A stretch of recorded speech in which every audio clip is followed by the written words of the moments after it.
The man's not hot. Man's not hot. You know what is hot? Man's not hot. Is it the legendary League of Legends podcast? Legendary Legends podcast. There we go. How did I know? How do I always know, bro? It's almost like I do that intro every week. Almost every week. So, we had 4 series this weekend, a total of something like 18 games, I think. I think so, yeah. That's a lot of League of Legends, man. That's a... Oof. I can't call some of those games League of Legends, though. I gotta be honest. You gonna keep it no cap on a stack? Bro. Like... Not gonna lie. This is looking pretty bad. Like those, I'm looking at what a lot of the people who are like, why do we bother putting 8th and 7th place into playoffs? And then you just get IMT versus Dignitas, and you're like, oh, that's why. That's why. Yep. Because Dignitas didn't stand a chance. Yeah, crazy. And neither did Golden Guardians. Those 2 matchups were very one-sided and proved both sides of the argument quite plainly, gonna be honest. Yeah. And then, when you look at the upper stuff, what the hell is happening? Like, Team Liquid's been sandbagging the whole split. Yeah, that apparently so. That's what's been happening. Yeah, apparently they went to the hyperbolic time chamber. All right, we're ready to play now. Jensen actually wanted to play mid lane. Jensen's like, I finally learned how to play Lee Sin. Just like, you know what? I think I'm ready to play mid lane after all these weeks now. Like, man. Oh my god. What a time to show up. Like, it's exactly what he needs to. They got top 6. Getting much higher is a lot harder. Yeah, just... Oh boy. And it no longer matters where they placed. Yeah, I know, right? At this point, I just gotta win now, right? Okay, cool, let's do that. Like, oof. Alright, let's just jump into it. Let's start off with IMT versus Dignitas. This is the one series where I didn't take a lot of notes on because, my god, did I just enjoy watching Dignitas get their ass beat. Maybe. Oh my god, I can't remember his name. Oh my god. Oh. Fake God? No. Former jungler. Oh, Dardoch. Yeah, there we go. Thank you. I don't know why. Oh, if they had Dardoch, they had a chance. They didn't stand a chance at this lineup. Oh no. Yeah, all I gotta say, maybe Dardoch wasn't the problem after all. Because, man. No. Haymant? He was a problem on the other team because he was leaking strats. What? He's on Immortal's coaching staff. Oh. You're right!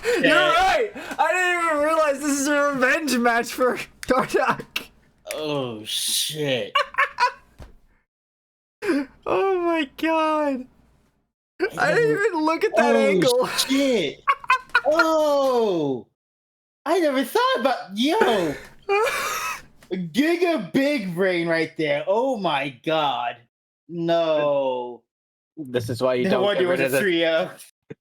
This is why you don't get rid of the same of a critical player. We're in the middle of the split. Who would have known it would have came back to bite them in the ass this hard? It never. No one ever would have thought that. Who would have thought that Dark would have became a coach to fight your former team? I wouldn't have bet on that. Yeah, I definitely would have thought of that. Still, just having that realization now, man, that stinks. All right. I think the only notable thing about this is this is like the first time we started seeing Tom Kench. I think it's the first game of TK top from someone who isn't TSM. I don't know. I might be guessing, but he bum rushed. I think he bum rushed Athmas, which was kind of a surprise to me. Boy, that's rather interesting. Yeah, his first item was an Athmas chains, which is kind of crazy. Oof, that's actually really wild. Actually, oh shit. Yeah, I don't really know why, but I guess you can just chuck it on Mord and no longer care about him. Because Mord doesn't do very good into Tom Kench, and I'm pretty sure they picked Mordekaiser against Tom Kench. Yeah, and yeah.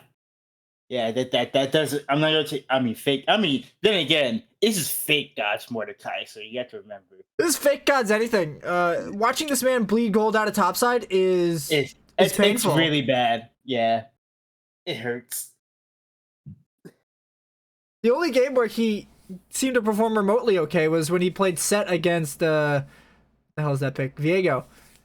And yeah, that's just because Set's kind of really good against AD top laners who are melee. Yeah. But I don't. Okay, so let's just move on to the goodbye Dignitas part, because this series is a gigantic raffle stomp, and it's just I don't understand. I don't understand how you fix this team. So, hey man, don't throw out your superstar jungler. That's all I'm saying. Yeah. So what do we think this team needs to do to improve next year? Where is their sore spot for improvement, and why is it top lane? Yeah, we're all about to really say the same exact thing, right? We're all looking at fake God, right? Yeah. Yeah, Dignitas start investing some new talent. I'm not gonna lie. This was new talent that they invested in, and then invested better talent. This is the new talent that 100 Thieves invested in, and then shoved the loss over to Dignitas after Someday became a resident.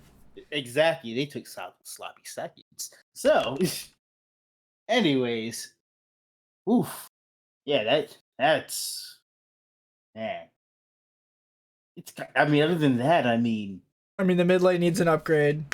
Yeah. The bot lane is really hit or miss, but I mean, I don't think there's an upgrade to be had because Danny's gone. True. Oh yeah. EG ain't dropping that, man. Yeah. There's going to be a ton of different offers. I wouldn't be surprised if TSM wants to try to upgrade. What? I can't see TSM trying to do There's that. no slot TSM can upgrade in. Yeah. Like, in all seriousness, like, I mean, one, Danny ain't going anywhere. The EG is about to be paying Danny in goddamn diamonds before they give him up. Or V-Bucks.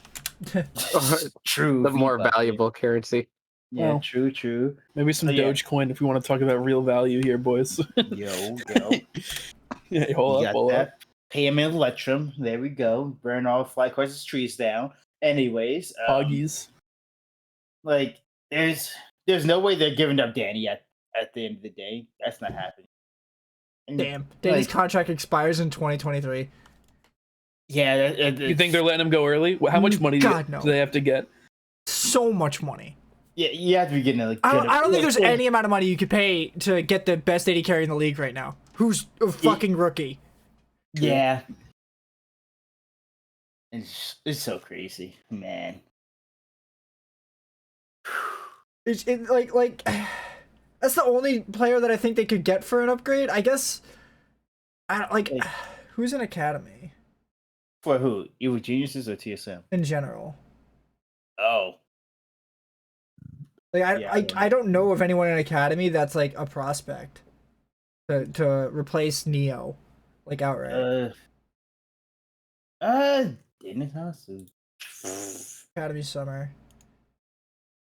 I guess Cody's son sitting on the bench, but I don't know if he's really up to it. Yeah, I guess maybe King, because C9 were running him at the beginning of the split, and he didn't look too bad.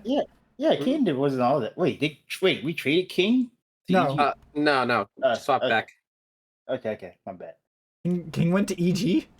No. I was about to say, I'm like... Yeah. No. C9 was running him, and King might... Yeah. King is definitely on the table. That's probably half the reason why they put him in. Yeah. You can get Keith. Keith's still in the academy. He's on IMT Academy, though. Oh my god, no. Oh, there's Tomo and Johnson, too.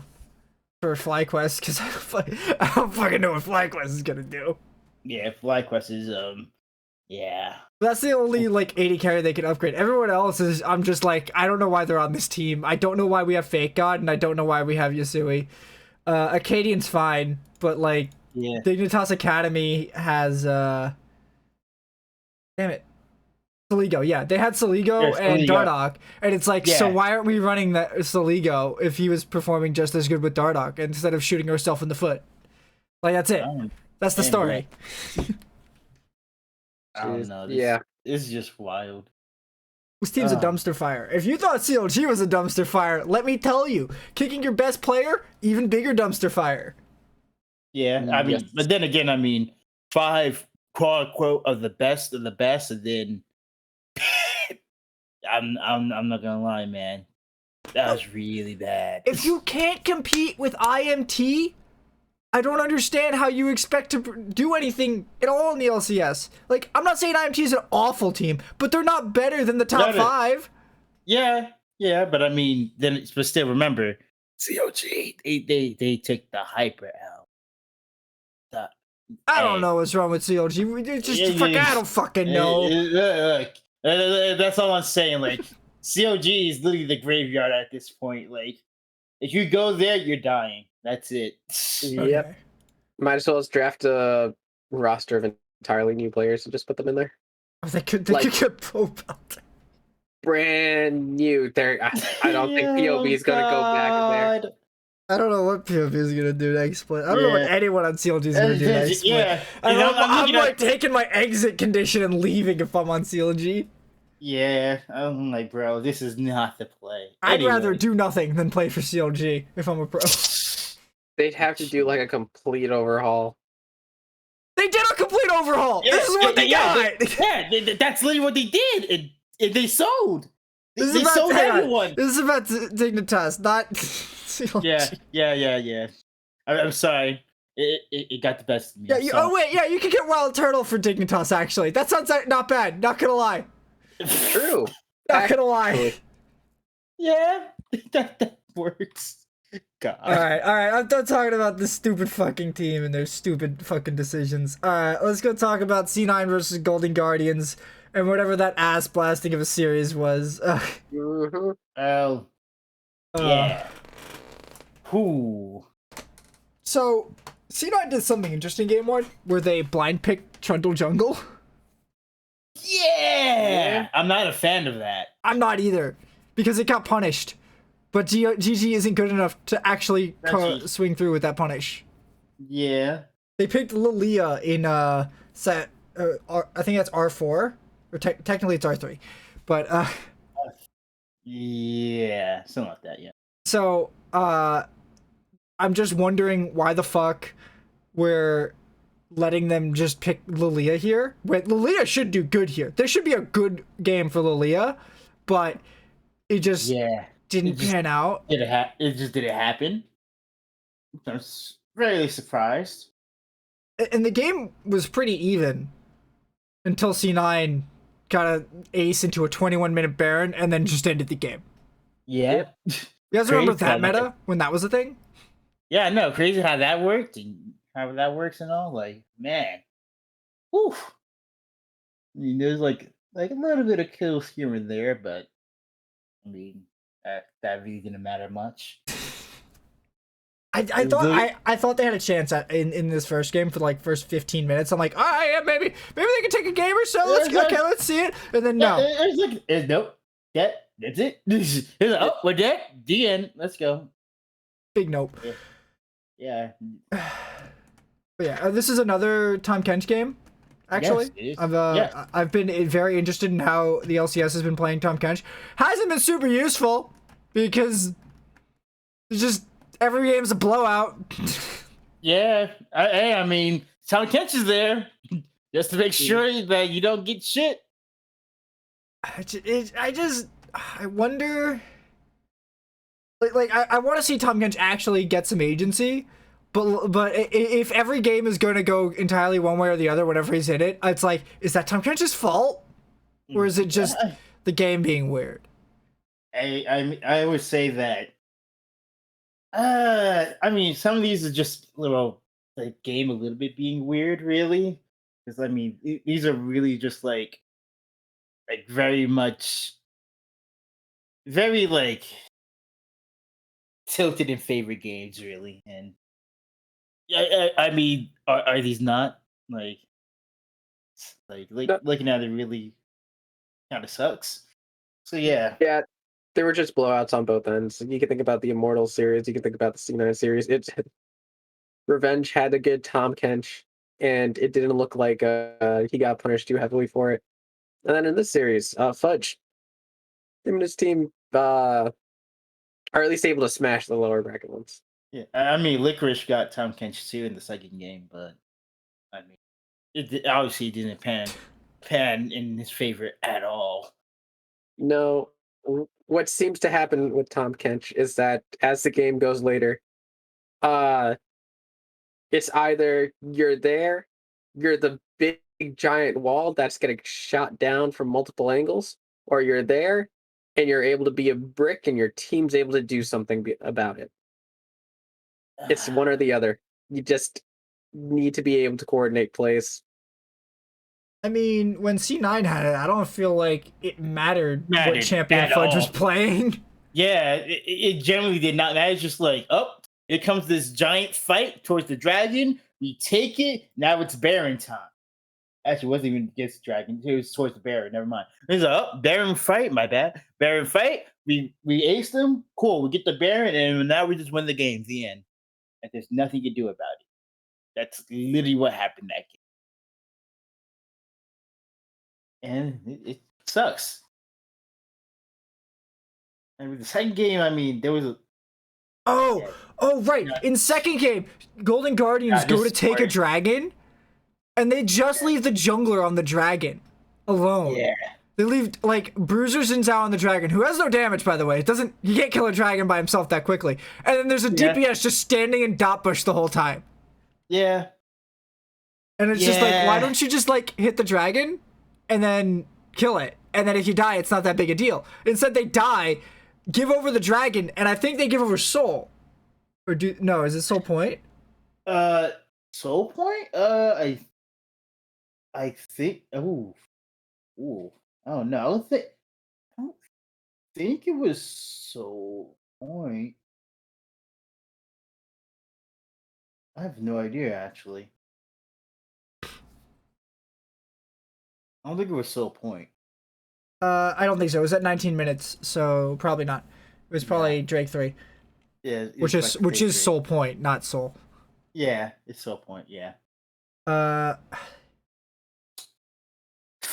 mean, game 2, I mean, it wasn't any better for them either. They have no damage, though. That's the other problem.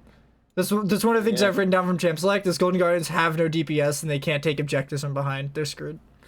Yeah. Meanwhile, like, you're up against Varus and Ryze, and it's just like, well, we're fucked. Yep, have a nice time in hell. Yeah. Then game 3, they lock in Trundle support. Yeah, oh, Jesus. God. They blind picked Galio and picked Wukong against it, then lost that matchup instead of picking Camille. Yeah. I don't know what Golden Guardians is thinking here. So you said Galio, you meant Gnar. Oh, Gnar. Yeah, I meant Gnar. Yeah. Sorry. But yeah, that's the blind. I have in 3 lines. I have blind Gnar, no Camille, Trundle support in like huge text. Bro. Oh man, Trundle support. Yeah, no. Like you could have put even more. You put more Cyclage instead of Trundle Jungle. You just put it on the support. Like, bro, it doesn't work like that anymore now these days. Like, no. You can run Trundle Jungle against Gnar and Olaf. That's fine. Yeah, I mean, yeah. In this scenario, yeah. I mean, do I like Trundle Jungle? No, not that much. But I mean, in this scenario, this works out. But support? Really? I don't know. I don't know why Trundle is seeming to gain popularity right now. It's really weird. Yeah.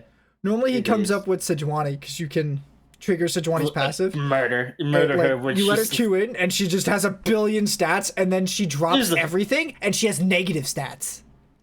Yeah, and then I ult her and then I just beat her in. You just bonk. Like, oh man. This is... Oh no. I think like the games looked closer and closer every time, but at the same time, I don't think it mattered. Yeah. Like they lasted a little longer each game, but did it really mean that they had a chance? yeah, I don't. Like the objective control from C9 was just better. Their champion picks were just so much better. Like they're playing fucking Rise and blowing everyone up. Perks finally decided to play some League of Legends after his ass beating last week. Yeah, he woke up. He's like, man, I gotta get better at League of Legends now, huh? Like, all right, let's move on to Goodbye Golden Guardians. What do we think that this team should look to do for next season? I mean, the fact they made the playoffs is, well, for me, pretty wild. Because I'm not gonna lie, at the beginning of the season, I thought Golden Knights would still be last place. That's why CLG decided to ruin everyone's day. Yeah, look, CLG decided to shit on everyone's desk and do that. Yeah, and anyways, let's go back to another CLG rant. But like, every roster moved conversation is just like, God damn it, CLG. It's always you It's always you. It somehow ends up with you. But like the Golden Guardians, I mean, I feel as if like there's might be some potential in this team. Like, I mean, they could get like a upgrade in like the jungle role, like I would say, and maybe the top and support move, maybe. But I think like jungle support is where you gotta look at for this team. Mm-hmm. Like it seems to be their weakest lanes. Yeah, and I but like with Dignitas, I just don't know where you're getting your upgrades from. I guess you could pick up Dardock. Yeah, nah. I don't think he's playing for Golden Guardians yet. Bro, he's a coach now. It's over. I don't know what an arrow is gonna do with Dardock, but bro, he coaching. Bro, just coach Dardock now. It's over. I don't know. I think their mid lane is actually pretty decent. Yeah, I like a Blaze Olive. Yes, Tahm Kench mid lane is kind of stupid and broken, and I don't understand how he just runs people down with it. Hey, I mean, whatever works. Look, whatever works. I give that to him. If it's stupid, but it works, it's still stupid, but it works. But it still works. You can't be wrong. Look, you can't be mad with results now. That's all I'm saying. Envy, Surnefire. Oh yeah, I guess whatever happens with EG, they could pick up their jungler. Because Contracts and Sven are right now splitting time, and oh my god, they got punished for that stupid ass choice. But I don't know. I can't see which one EG wants. And I question if they'll be willing to give either one up, or if they'll just keep both of them and try to flex it. Yeah.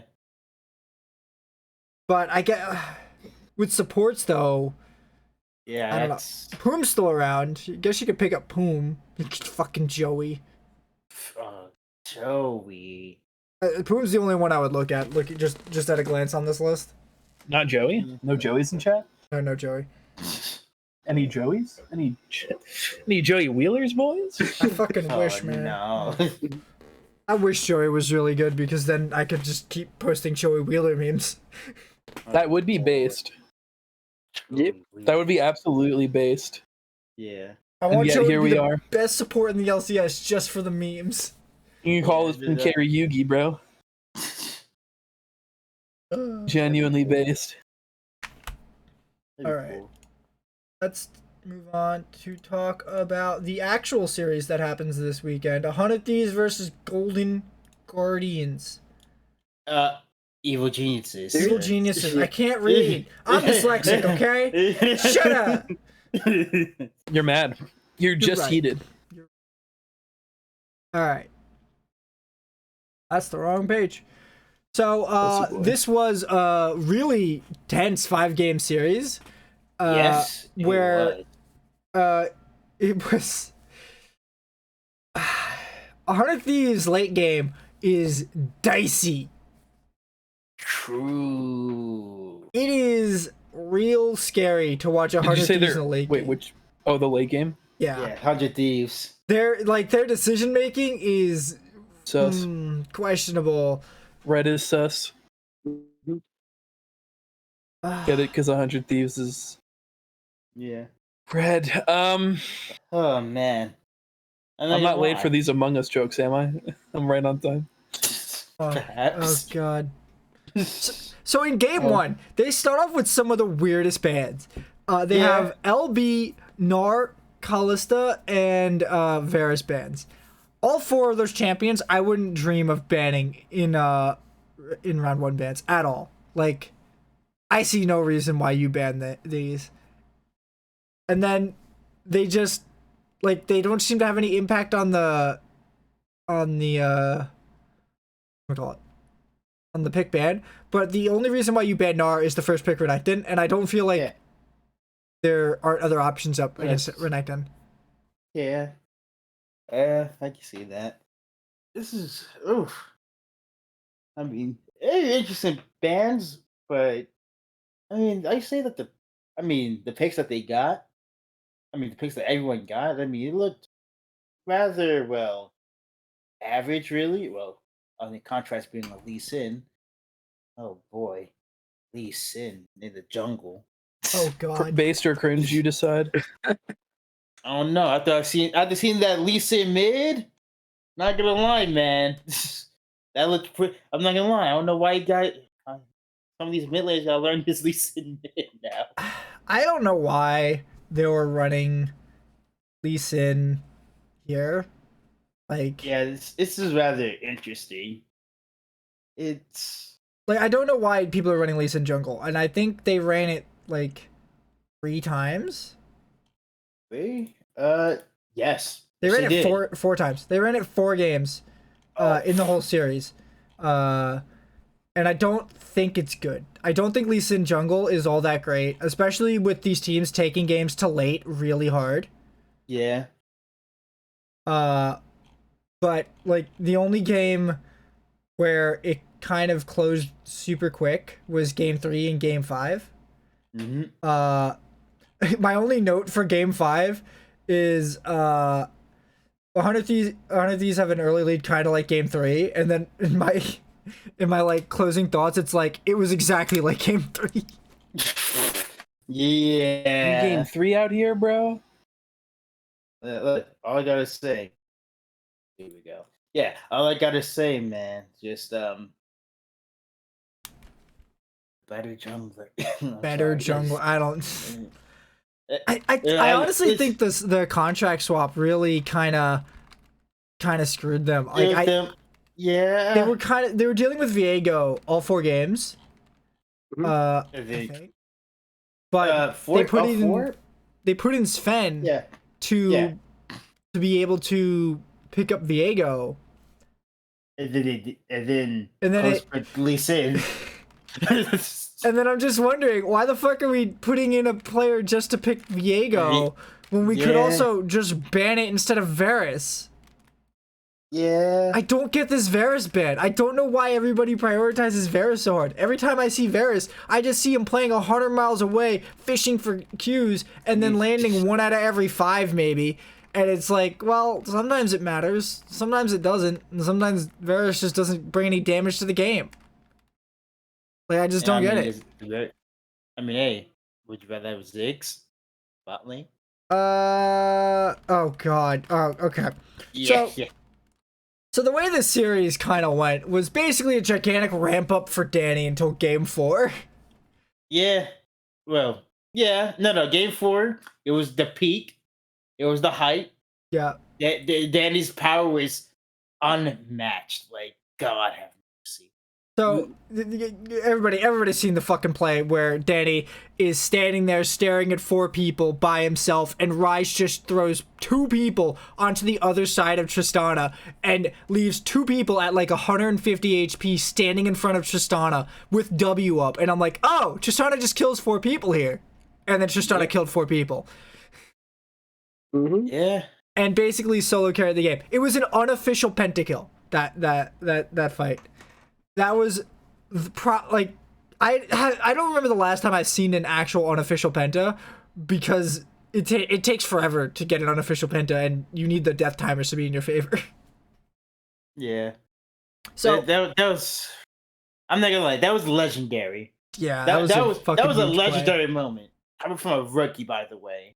A rookie. Yeah, God, it was crazy. I loved watching it. It was really cool. Next game they put him on Ziggs. Tristana's open, and they put him on Ziggs. Yeah. Next game. Damn, we can kill this bad boy so quickly. What the hell was that, guys? Like, Ziggs is good. It is. Is it better than Tristana though? Yeah, is it better than Danny's Tristana? I'm not gonna lie.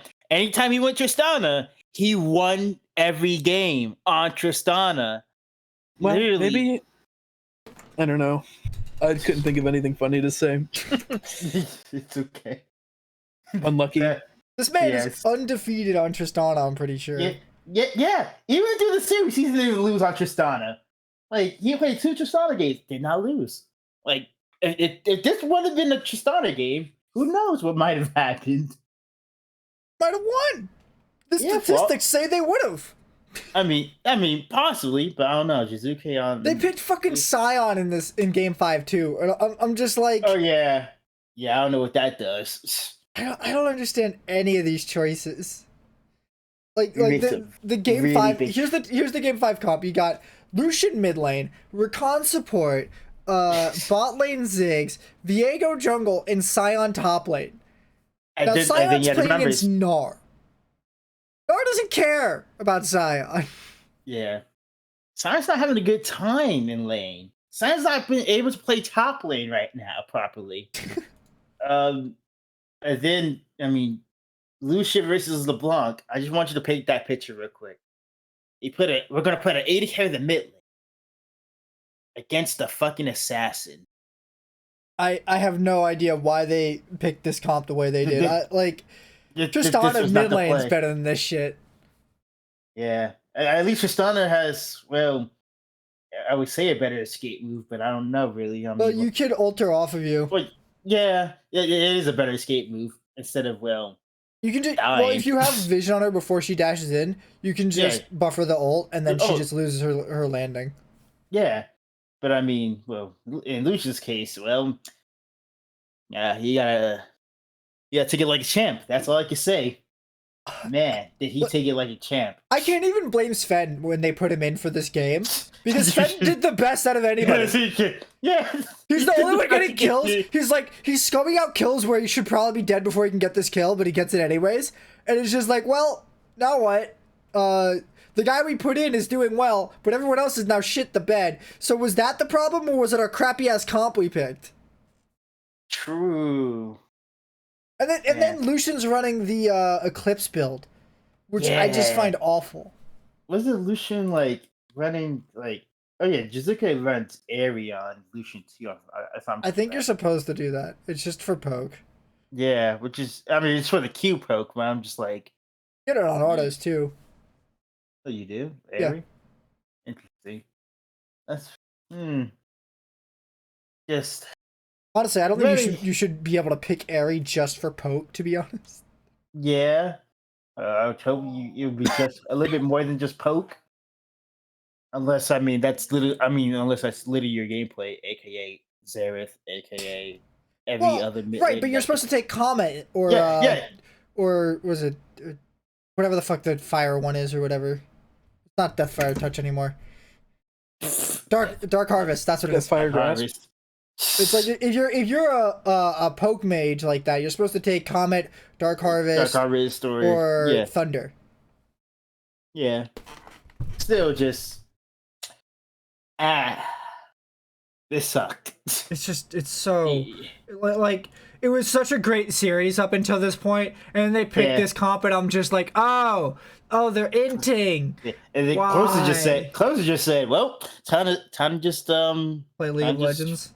No, play League of Legends. No, he's like, well, it's winning time. Time for the W's. The one game he plays Lee Sin, winning time.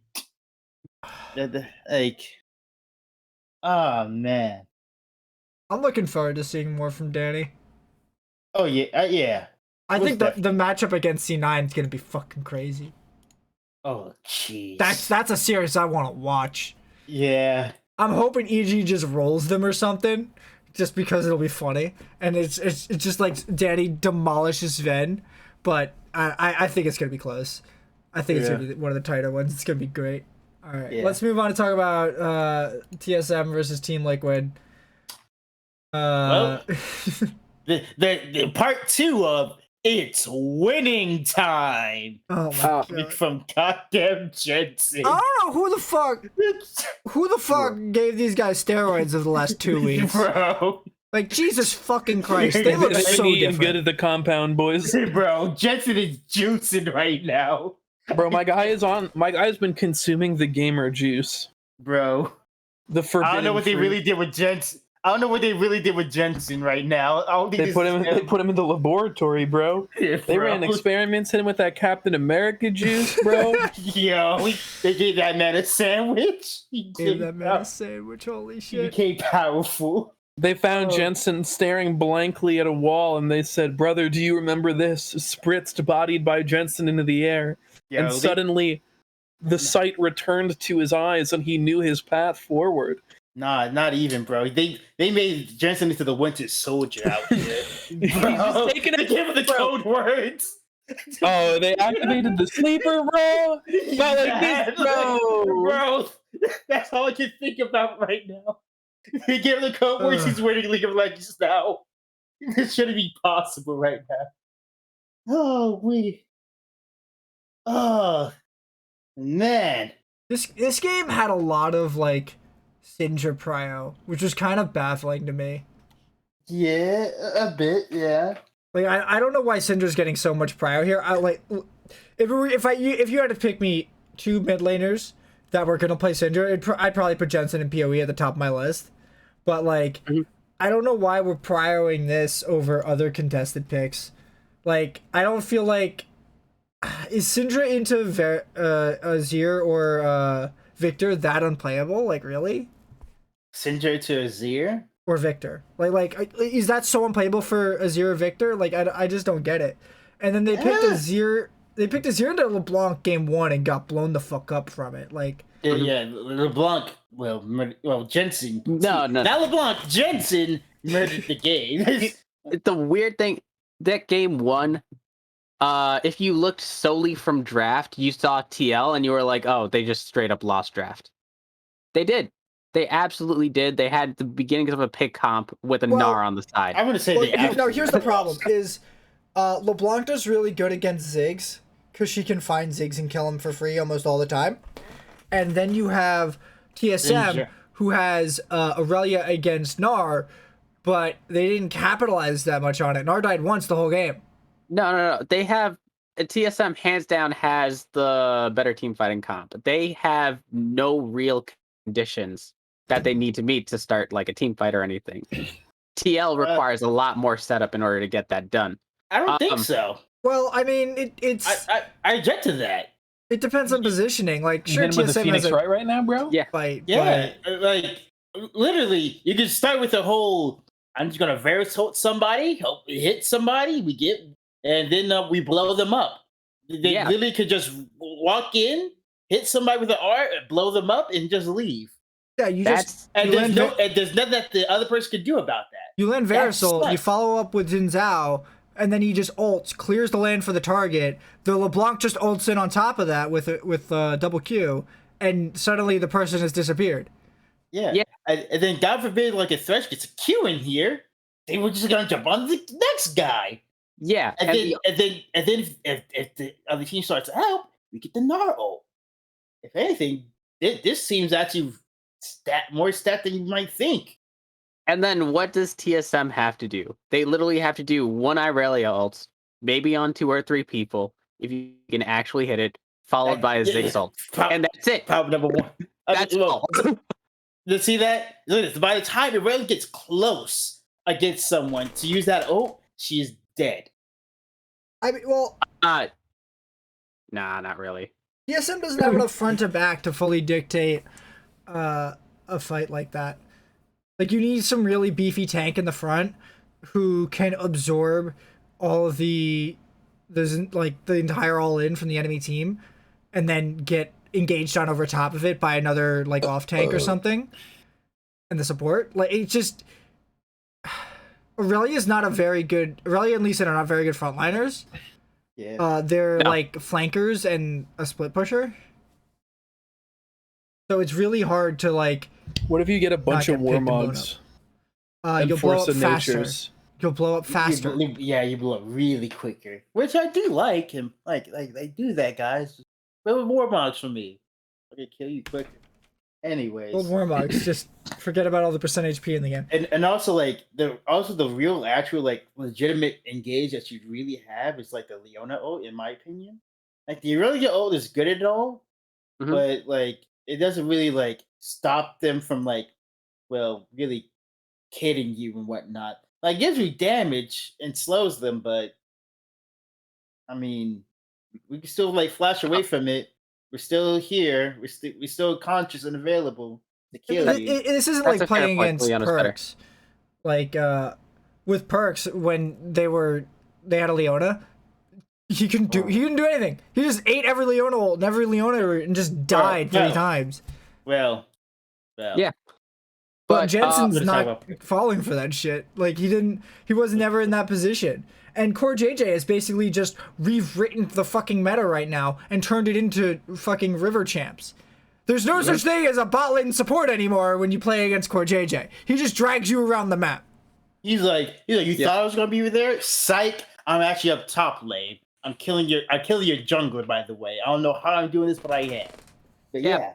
But even that, what was it? Thinking about what these comps wanted to do, what actually happened throughout the game got flipped. Like, the LeBlanc didn't actually come online till past mid-game, which is not normally what you'd expect. TSM was up 2 towers, the top and bottom tower, before TL had even gotten one. It's still very close. Like, I'm not going to say TL won this series in a blindly convincing manner, but... Like, TSM lasted an even gold lead to within 600 gold until 34 minutes game 1. Yeah. Yes. I would have expected it to be the opposite way. I would have expected TL to have the early lead with their base just on their composition. The Gnar that they had to cover took up most of their time in the early game. How would TL have an early lead with a LeBlanc and a Gnar in the game? And a Varus who has no early agency. A LeBlanc and a Xin Zhao? What is LeBlanc gonna do before first item? And Azir's building full MR early. Yeah, and we saw what happened there. He wasn't able to. No, don't say yeah. We saw what happened there because what you're saying is not clear to me. Okay. Like I don't expect this comp to do well early for the matchup. This is a later game comp. What does this have to do with you thinking this is an early game comp? The straight up fact that there's a LeBlanc and a Xin Zhao. LeBlanc's not an early game character. She never has been. She needs an item. She's actually cringe before an item. Yeah, compared to. It's earlier, but it's still like 20 minutes. It's 18 minutes plus before LeBlanc comes online at all. Like, she needs to be able to build Ludens and then her Magi's. Like, I'll agree, Xin Zhao is an early game jungler, but he's surrounded by 3 at least mid game laners. Like, Gnar is not an early game champion by any means, and Varus it's very hard to really say Varus is an early game champion when you have like most AD carries are not early game champions even in the slightest. Like, the closest early game champion you're gonna get is Samira. No, he's a poke. He has the next safest wave clear. compared to Ziggs. But his wave in the clears bot lane. Yeah. cringe for a long time. Oh yeah. A really long time. But like Ziggs isn't. Yeah, Ziggs can just wave clear My all thing- game. Like, my thing honestly, is, like- that's half the reason that TSM lost is because of this Ziggs pick. They lost, frankly, because TL was just better at team fighting throughout the entire series. Partially. I think they had, like, the reason why TL was better at team fighting this game is because TSM doesn't have an AD carry to do DPS. They have a Ziggs. Ziggs is shitty DPS. I don't know why people think Ziggs does damage. Ziggs doesn't actually do damage. You have like pretty good poke in lane, and your ult is decent for cleanup if you can hit it. But otherwise, you're not you're not there for damage. You're there for killing waves and towers, which is important, but not the same thing as doing damage. Yeah, it's not what Not an the AD same carry thing in does. team fights. Yeah. Um, And then sadly, just Aurelia that could not well kill Narn enough times. Like, you see me play Aurelia, you gotta kill your fucking laner. If you don't kill your laner, you're kind of useless till 25 minutes. I'm saying, if you're not killing a Narn, It's like really weird that as when Aurelia, I play Aurelia with you, I don't see you come online till 35. That's because you give 10 kills over to the enemy AD carry. No, And I I need a don't. GA to be able to kill them. That's Whatever just a you lie, need. bro. Whatever you need to feel better about yourself, buddy. All right. Alright, Enough so- of game one. Yeah, enough of game one. Let's talk about the rest of the series. Yeah. Game two was a much more convincing win for Team Liquid. Yeah. The Trundle. The main reason I see for Trundle to come up is definitely to counter Xin Zhao, because Xin Zhao can get pretty tanky, and if you can strip away some of his stats, and he's on top of your team, he has no outs, and now he has no tank, so he's dead, and you have a Syndra. So well, then again, even better, there's a Rel. That's a lot of stats. yeah, Rel's a lot of stats too. So This is Rel also- went Chemtech apparently. and this is also the game that Core JJ pulled out Bard. Yeah. I didn't like the Bard so much, but It net them a win. I don't like it, but I mean, can't argue with results. Now, if you think about at the pro level, if you remember the Alistar Bard matchup, a ton of people picked it because the theory is like, all right, you go in, Bard just stuns you, oh wait, and then you get to do nothing in lane. This is the game where they systematically denied Huni League of Legends. This was also the game where Huni was like, I'm gonna play Wukong, and You're TL not. went, no. You're not. You're gonna sit there and look like a monkey. Yes. Oh my god, it was abysmal watching that play out. It was so obnoxious, just watching Huni get absolutely denied waves so hard, and I'm just like, I don't even know how you fix this. Do you just shove Huni in the bot lane, run 2 carries bot, and try to outsiege the turret? Like, what the fuck? Yeah. They did their best. They actually came up with a pretty decent strategy. They were like, all right, our bot side is stronger. There's actually kills on Lost. What we're going to do is we're going to put Lost and Huni in a lane, and Huni's going to get plate gold. That's the only income he's ever going to get. That's what we're going to do. Yeah, I mean, it worked for a bit, then of course, He was able to get his mythic in a time that I wouldn't have expected. Yeah, I mean, yeah, with all that CS denied him. God. They were just running around the map so much, just trying to figure out how to get Huni farm. And I'm just like, at this point, I just sacrifice topside and go bot. Like, I feel like we overcomplicated this swap so hard. Yeah. I'm not gonna choose, like if stuff like this really happened, I'm not gonna lie, Huni. You say you're gonna have to live on those stamps for a long while now. Oh my god. Who got Herald? Did TSM end up getting Herald? I think TSM got the first Herald. Yeah. And Huni. Oh my god. Huni got the Herald. Oh my god. This game was just such a mess. And I couldn't follow what was going on and who was making what decisions, because it was all just like, where is the farm going? Why is everyone where they are? The supports are all over the place. Man. We could talk. Alfari had less of it. Well, Alfari and Team Liquid did a lot to Huni, but when it came to a couple of the skirmishes, like Team Liquid were coming out ahead, and then I'd randomly see Alfari just die. Well, Just as far as sometimes. playing Jace, and when you have two divers like Wukong and Jin Jiao, he can only knock away one of them, so he's kind of screwed. No. Because there was times when it was like, okay, Court JJ and the rest of TL had brought down TSM to really low health bars, right? And it was like, oh man, this is great. They won that. And then I'd see Jace do the full flying hammer from the heavens and then die. Hey, man. I thought I could take, I thought I could take him with my mythic. That's all. I thought I was strong. He was. It's just, I just don't know what happened to him. Anyhow, his impact wasn't really in those parts of the game. It was shutting out Huni. During the laning phase, he absolutely dominated. I can't even say that was him, though, because it took 3 people to fucking do it. Yeah. It was initially he pushed Huni off of the wave at level 1 drastically. Like Huni was below half health right after the first trade. Before he even was able to get CS, I believe he was at 4 CS right at the beginning. When Alfari was at 12. And then afterwards, TL went, oh, this is exploitable. Oh, we can dunk on him.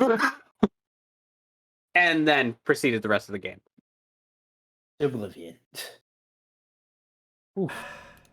So then you have game 3 where TSM got their only win.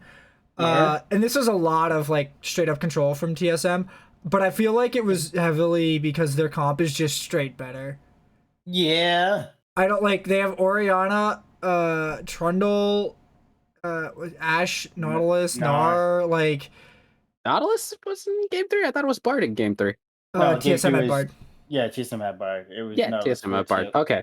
It was Nautilus for TL. Yeah, that was you're talking about comp. TL's composition. Okay. Yeah, like they're playing that against Syndra, Lee Sin, Renekton, Ezreal, Bard, and Ezreal. The mid game on that comp compared to TL's is insane. Yeah, that's man. It's so much mid game. It's like, and then they absolutely demolished them with it. It was crazy. Yeah. It was Experimental draft. I'll give them that one. And then we had game 4. Game 4 with TK ban. Well, Camille was already locked in the game. Wait, hang on. Camille was in this game against. And then they picked fucking Jarvan. Yeah. Oh yeah. This is your jungler TSM, right? I like a good Jarvan pick, but boy oh boy, is he not there? I don't like TSM's bot lane here. Like the LeBlanc just didn't do anything, and the Jarvan's just like, well, what the fuck is this for? Yep. Like, who are we putting in the box? And, like, it's just like, it's so many options that they just don't care, and they just kind of fell over. There wasn't much that. Oh my god, they didn't get a single objective. Yep. No, they got 3 towers and 3 kills. That's it. Yeah. All I'm saying is this, bro. We could just pick the wrong Demacia in person, okay? Yep. Did they pick Jarvan over Xin Zhao? Bro, actually, that's a really good question. Wait a minute. This is the only game that I don't have the pick ban cut out for. Give me a second. Oh my god, it is. Well, did they pick Jarvan over Xin Zhao? So they first picked Syndra. Okay. Oh wait, no, that's TL. No, that's TL. My bad. Yeah, I mean TL first picked Syndra, and then TSM first picked. Well, they did their picks of Lee Sin and LeBlanc. So Syndra was up on there, and they didn't pick him because the next round, Syndra was picked with Camille. Wow. This was also the game that Core JJ played Galio. Right, yeah. The Camille Galio combo. Yeah, it just punished everything. There was just so many options for them to engage on people. It was insane. The fact that they thought that Lee Sin would be good in the top lane against Camille. All right. No, I think he got straight up counterpicked. Well, no, you can't say it's a counterpick when you fuck over your top lane and say, "Hey, Huni, yes, it looks like you're playing Lee Sin. I'm playing Jarvan now." Like they picked Lee Sin first. Remember that. So they had a choice to put in the jungle, but instead they chose Jarvan later on. I still think it's not great in the jungle. Yeah, but I mean, is it better than? Is Lee Sin better into Camille? It did fine in the Camille and lane, if I remember correctly. It did. No, it was more like they avoided the problem, and then it didn't work out that way. And then the problem came to him. Yeah, it was Huni kept on going on roams, and he was like, "All right, we can get a pick here." No, didn't work out. They put a ton of pressure on Jensen in the mid lane, and nothing came out of it. Well, he didn't have as many kills. All right. No, he didn't have as many kills. Let's talk about our picks before we move on to the next topic. The results picks from this week. Everyone got the TSM game wrong, basically. Haymant thought EG was gonna win somehow. Oh damn it! I color coded it wrong. God damn it! I forget my own rules. But everybody got the 100 Thieves win perfect. C9 definitely stomped harder than we thought, and so did IMT. The fact that you guys thought it would be close and Dig would win.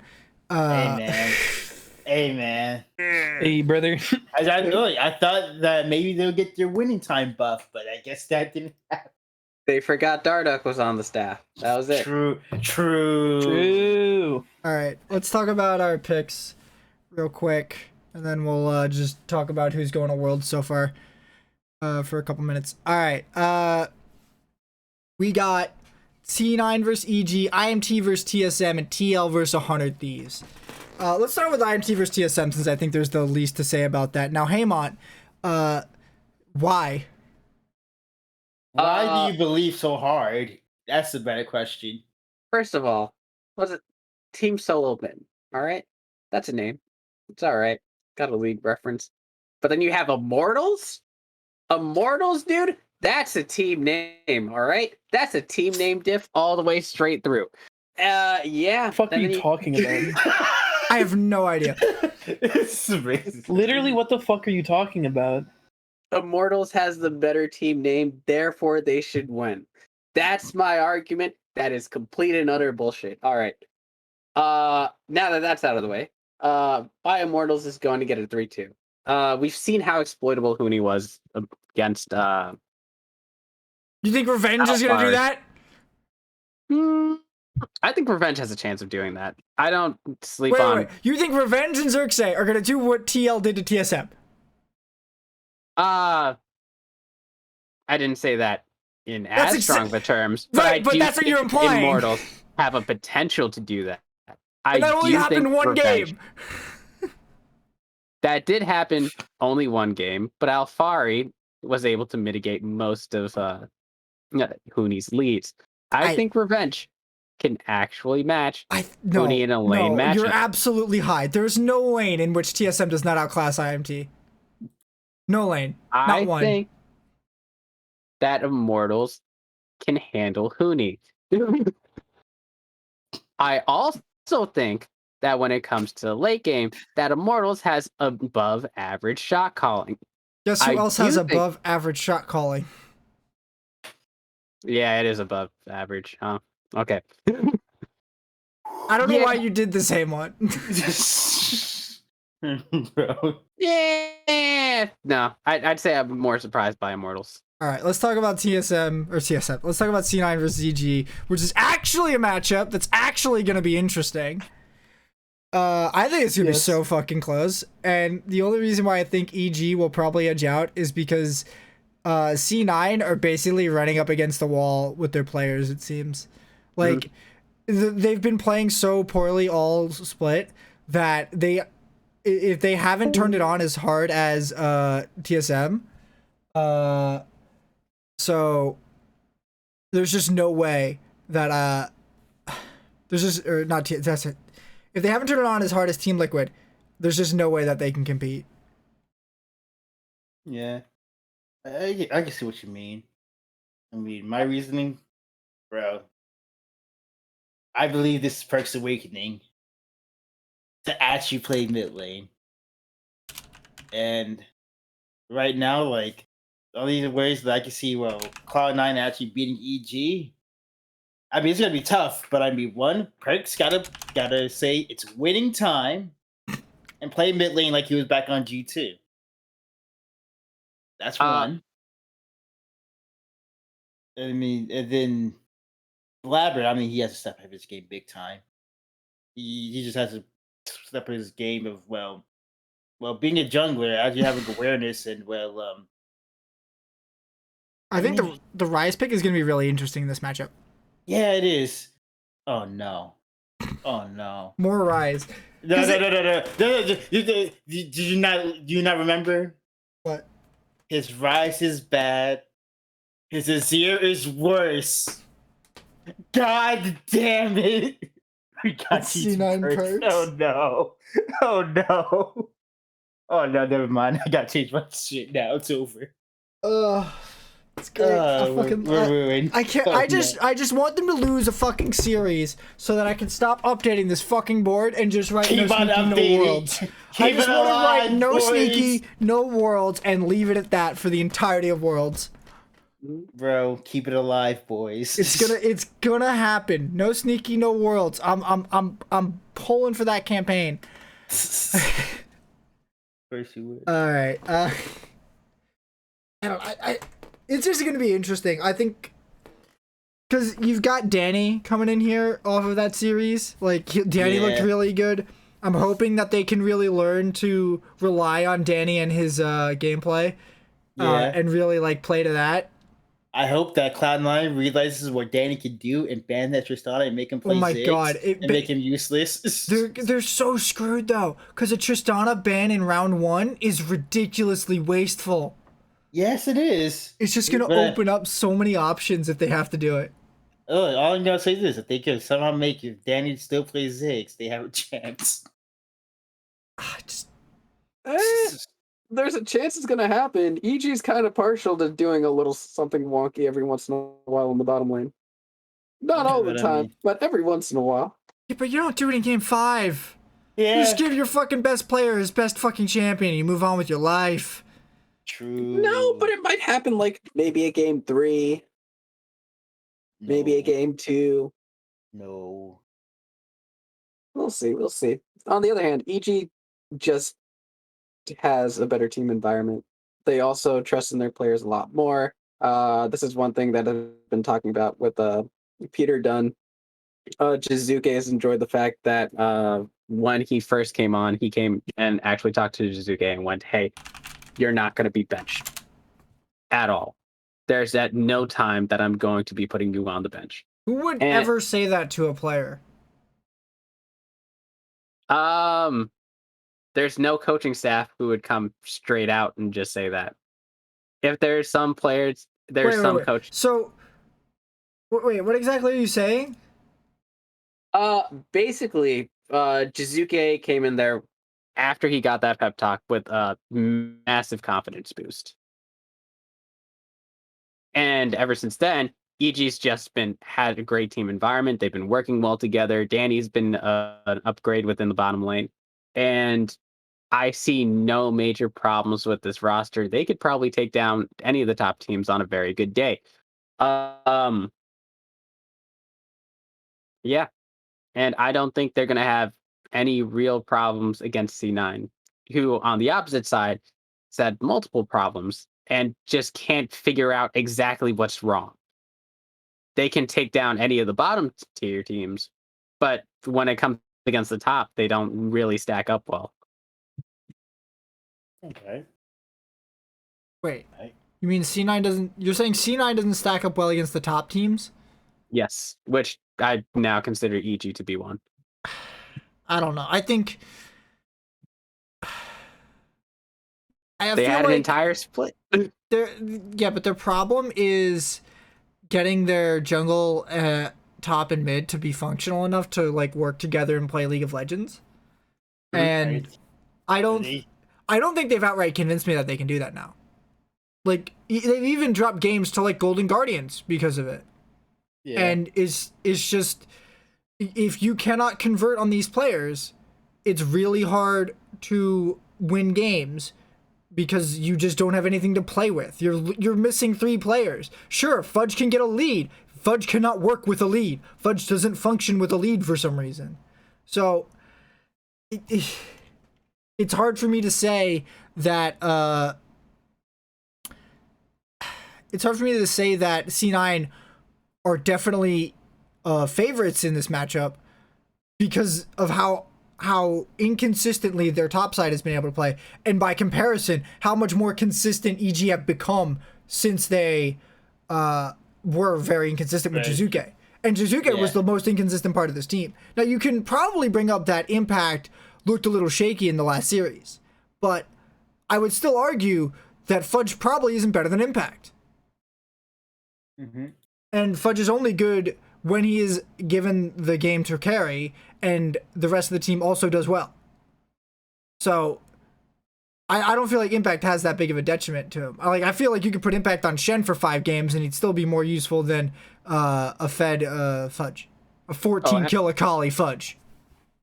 Absolutely. I don't think Impact's going to really struggle during this series. There's no... First of all, EG have the better bottom lane. Well, maybe not necessarily the better bottom lane, but at least the better AD carry.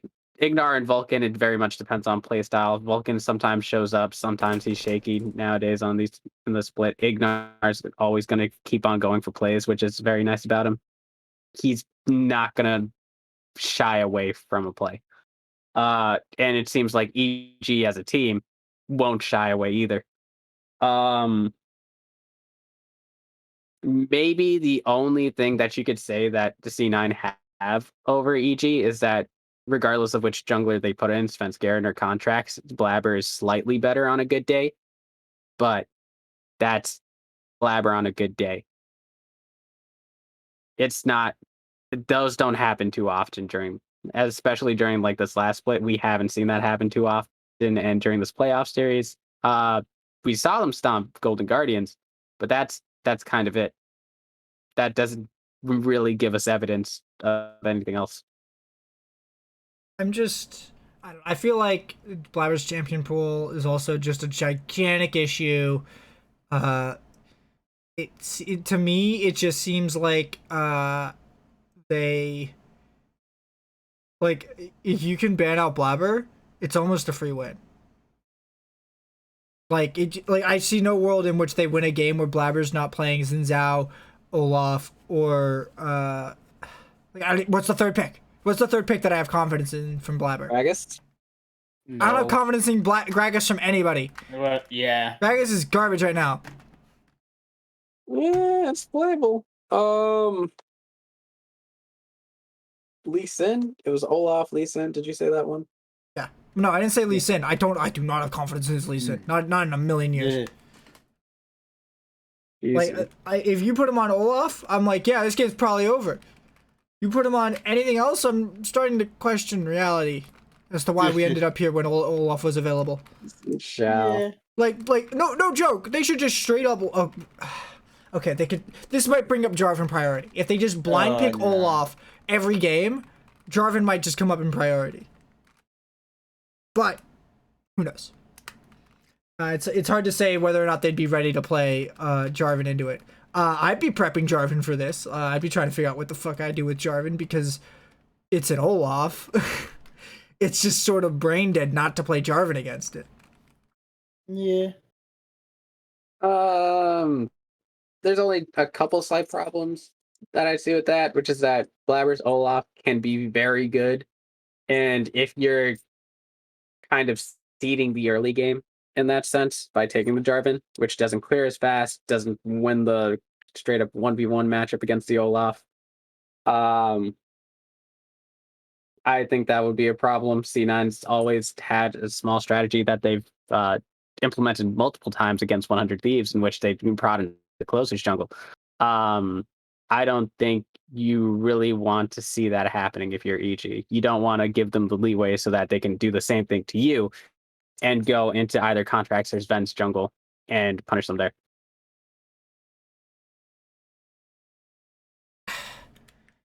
Yeah, I don't know. I don't feel like the jungle is a pressure point for EG. EG. Yeah, I don't feel like if you pressure the jungle, this team just falls apart.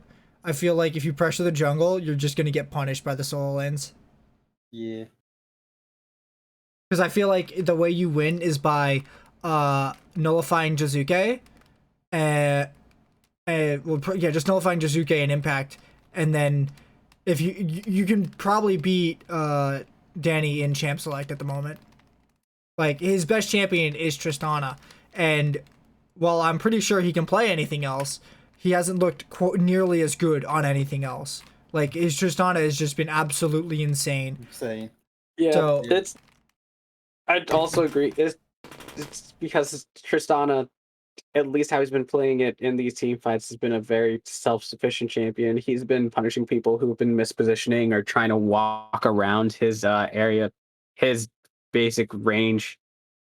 I guess I'll call it territory, just his auto attack range, just trying to skirt his auto attack range to do other that's his plays, threat split radius. team fights, stuff like that. That's called a threat radius. Okay, threat radius. And he's the one who's like, oh, okay, you're not going to hit me. I'll hit you instead. That's fine. I'll take those. He's done it multiple times. I love how he plays AD carries. Oh my God. If you could put I like him that he gets crazy ass plays on AD carries. Yeah. But if you can put him on more mobile champion, I absolutely think he's got a jinx. It's more so I think his place is pretty good. Yeah, I just don't think EG normally plays around it that well. Even if they have Ignar on the Thresh, I just don't think EG as a team play around it that well. Yeah, Kaiser's his third most picked, and then it's Aphelios Tristana. Interesting.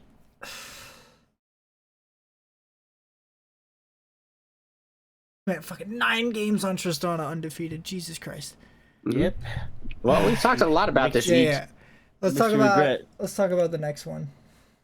Let's talk about TL versus 100 Thieves, and we'll take a quick look at who's qualified for Worlds so far. All right. I find it hard to believe that 100 Thieves are gonna win this. After watching TL play the last 2 series, I find it very hard to believe that 100 Thieves are gonna win this without dropping a game. Haymant. Yeah. Hey, Mom, what you doing over there? All right. Let me convince you. Okay.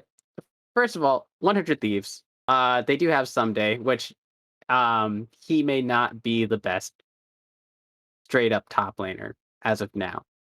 However, his weak side performance can be absolutely stellar. I think he's got probably one of the better weak side top laners like in the league. Like he can absorb a ton of pressure. Okay. And still go into the mid game and be effective. On the other hand, you still have FBI and Huhi, who aren't outright the better bottom lane, but are still in the contention to be one of the better bottom lanes. They've been in there for practically a year, and this is kind of the playoffs to prove it. But Dajier, I don't think he's going to pick Rise as many times as he did before. I do think there's... Wait. You don't think the Rise is going to come up? I think it's not going to come up as much. I think with the recent showing that, okay, Syndra's a priority, Azir can be played, there's other mages there besides Rise, instead of picking it multiple times in one series, I think he's going to pivot away from it a little bit, unless it's absolutely necessary. I can't think of a situation where Rise is absolutely necessary. Only if you want to go and make cheeky plays in the late game, and if you want to have a good side laner, you can still do some short range team fighting. When you play Rise, you're playing around Rise. Like your comp's supposed to be built around Rise a little bit. Like you don't just randomly pick Rise. You kind of are playing Rise's game, where you put Rise in a side lane and nobody can fight him. Yeah, you can't just blind pick him into something very well fail. Or if you can get like a massive chain CC so that he can finally do DPS in a team fight, because he can't just straight up stand in the middle of people or stand a distance away from people. Anyhow, I don't think 100 Thieves is going to do that too many more times. given Abaddon does have a great rise, it's just that it seems they can't figure out but good compositions. How does to work all of this around come together and not drop them a game? TL doesn't get one game on them. How does that happen? Yeah, I want to hear that part. You can think they're gonna win. That's not unreasonable. But thinking that TL aren't gonna win a single game after winning both of their series, I think did they beat C9 3-2 or 3-1? TL. TL? I think it was 3-1. So yeah, they've dropped 2 games so far, and you think they're gonna drop 3 more without winning 1? Absolutely. Why? Because someday can play weak side. I think Closer's a great jungler to put up against Santorin. That's not proving anything. And the top laner being able to play weak side doesn't mean TL doesn't win a game. It just means the top laner doesn't become irrelevant even in a game where they're pushed out a lot. Mm-hmm. And also, yes, Jensen has had this resurgence. We just don't know for how long that's going to last. I'm not gonna lie, this is lasting a lot longer than it should have. And right now, I'm starting to believe this is a real bad thing. Jensen was that sleeper agent, and he's awake now. You think he got a playoffs buff? I'm not gonna lie. You putting 100 Thieves for 3-0. I'm not gonna lie.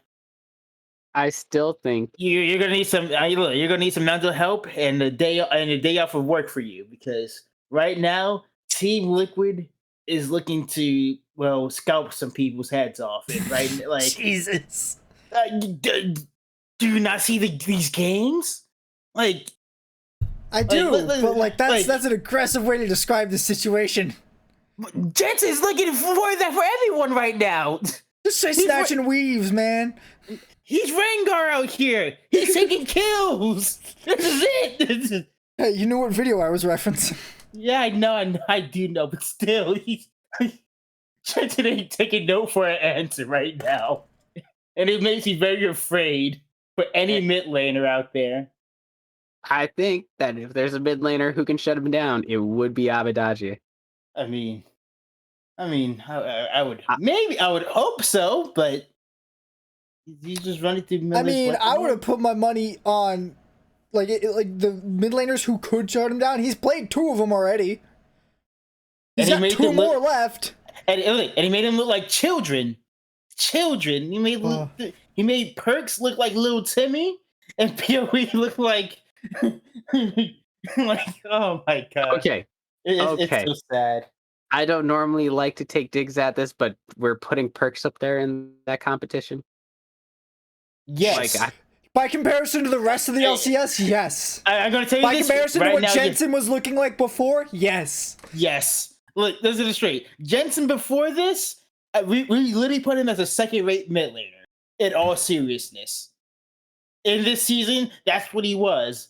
And his playoffs games, we don't know what the hell happened. He is juicing. He is now, for all intents and purposes, the best mid laner right now, in my opinion, during these playoffs. He's been looking scary. I am terrified for anybody who has to play TL right now. Like, as a mid laner, I'm clutching my pearls right now.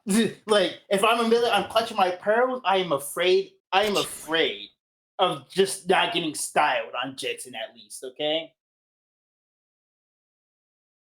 Like that's problem number 1 coming from 100 Thieves right then and there. I mean, yeah, I would say that Closer's a better jungler than Santorin, which that's granted it all. But even still, like Alfari versus Sunday, I'll give, as you said, great top laner. Give him the edge of that. And Alfari has that edge. Like that's 2 right then and there. And then, the bot lane, 100 Thieves bot lane. Wait, what was 100 Thieves bot lane again? It's FBI Huhi. Oh, FBI. Oh, FBI. I mean, Huhi is good, but then, Team Liquid, they have, Tactical and Core JJ. And Core JJ, you know how he goes with supports.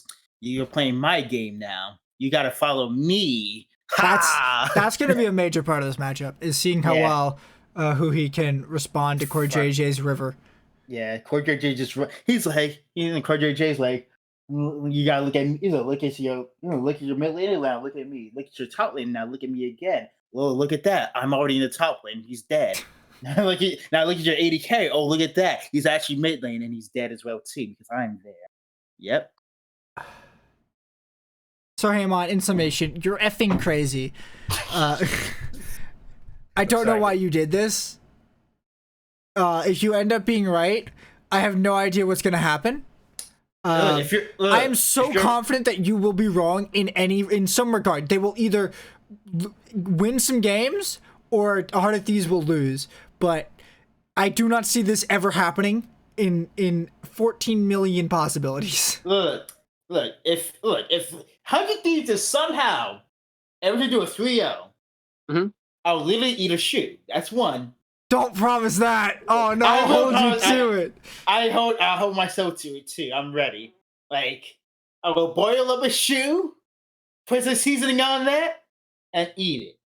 If they're able to do a 3-0, 100 Thieves 3-0 against this Team Liquid. Well, be prepared to make it Floridian style, because grilled Crocs are good, I heard. Oh, you're right. We can make you eat Crocs. Bro, not Crocs. Let's be decent, please. Yeah, but they're edible. Oh, like, God. no joke. Like, here, just go to the store, buy some, like, baby's Crocs or something, and then just eat those. Like, no joke. Oh, boy. This is going to be something. This is what we're doing. That's the bet. Yeah, this is it. If Huntley's going to 3-0, this is it. I'll leave. You know what the best part is nobody has a downside on the other side of this. It's just Dion. Bro. That's how confident I am. Hey, Haymant, are you willing to eat a shoe if this doesn't happen? Am I willing to eat a shoe? Are you willing to eat a shoe if TL wins one game? Let me see. If TL wins one game. More than one game, I mean. So they have to at least win 2 games for you to have to eat that shoe. So I'll give you 1 game. Okay. I'm just trying to get someone to eat a shoe here. Yeah. We're just really on both options. I wanted to think of something else. What else are you going to think of? Spoonful of cinnamon makes the medicine go down. God, no! Would send me to the hospital, though, wouldn't it? I'm either Croc. Like... Need a Croc. All right, Haymant's clearly not going to commit to this. He does not believe in the cause as much as Dion, though Dion has every... hang on. What do you have, like, 5 out of 6 raw odds of being right, Dion? Yes. I believe in every fiber of my body that this Theo is Dion's going to be sitting there on Saturday like, win a game. For the love of God, just win a game. If they ask you to Theo, I'll stand by too. I'll record a video ready to go. Just... oh boy. All right, let's talk about Worlds qualified teams. Close it out. We have 5 teams that are qualified for Worlds so far, all from major regions. From Korea, we got Damwon KIA, as they like to call them. It's Kia. They're sponsored by Kia. I don't know why they were calling them KIA. You got Rogue and Mad Lions from EU, and then you got 100 Thieves and Team Liquid from NA. Meaning, the only teams that can TSM and C9 cannot both qualify for Worlds anymore. That means well, this is another year of 100 Thieves and TL making it to Worlds. I think it's 2 years in a row for 100 Thieves, 3 years in a row for Team Liquid. I think maybe 4. I think it's 3. So yeah, looking interesting. I'm looking forward to C9 versus TSM to play out for that last spot at Worlds. Yeah, they could be only one. There can be only one. Yeah. We're gonna know who's going to Worlds this year already. We're gonna know the 3 teams after this weekend. Yeah. So it'll be interesting. Honestly, if anything, I think that's the best part about this format is that the teams going to Worlds know another week ahead of time, so that they don't have to worry about their travel plans, and they can just figure that all out another week. Though I'm pretty sure anybody who finished top 6 probably got visa paperwork through. So yeah. Yeah, that makes sense. So yeah, I'm only kind of surprised that Damwon made it. I heard they were having like a rocky time in LCK, but I've also heard a lot of teams were having a rocky time in LCK. Yeah. And then, well, Rogue getting out and like winning out. That for me, that was wild. Like I heard that they were good in LE, but man, like for me, just the fact that Rogue is out there, they beat G2, Fnatic, Matt Lions. Crazy enough, I'm saying that team, but still, brother is able to do that. Next weekend, next weekend I think G2 plays Fnatic, maybe. Uh-oh. Well, they can play Fnatic, because they play. Friday is the Misfits Fnatic game, and then Sunday is the G2 versus the winner of Friday's game. So if Fnatic wins, it's G2 versus Fnatic for the final world slot. That's man. Has there been a worlds where no, this hasn't been a worlds where Fnatic has. Right? Fnatic's missed worlds before. Okay, good, making sure. Both of these regions playoffs are looking crazy hypey, and I'm here for it. Yeah, I'm down. And then we have both 100 Thieves and Team Liquid. Like we've already said, C9 versus TSM looking to come up. We're looking for that hype matchup. It's gonna be really fucking crazy. Yeah, it's gonna be real interesting. I'm sad TSM couldn't get the spot this week. It would have been real nice to have that comfort of knowing that I'll have a reason to watch Worlds this year. Worlds is so many games, man. It's so many fucking games. Yeah.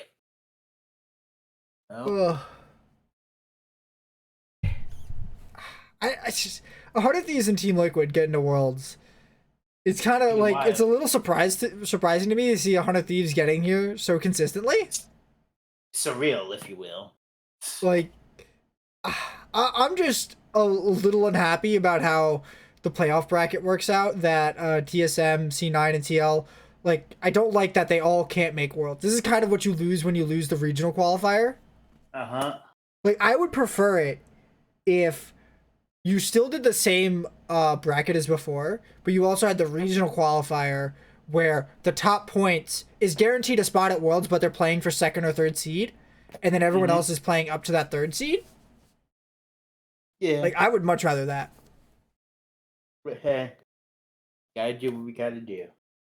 I want to see what Worlds they've made for 100 Thieves. I think it's good that Damwon's going though, because they're the world champions. Oh wow, wait. Yeah. They haven't gone to Worlds since 2018?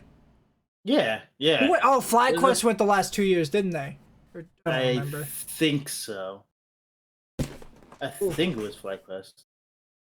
With TL. Oh, Clutch went 1 year too. Oh, Clutch came. Oh man, that's a dang, bringing that back up. Yeah, so FlyQuest went last year. The year before, it was. What is it? Or was that's 2019. 2020. Yeah, Team Liquid as the third seed. And TSM is first. And then it was FlyQuest. Wait, FlyQuest. No, god damn it, me. Learn to read. In 2020, it was FlyQuest. Yeah, it was 2020. It was FlyQuest. In 2019, it was C9, Clutch Gaming, and Team Liquid. Yeah. God damn it, Clutch. Yeah, Clutch.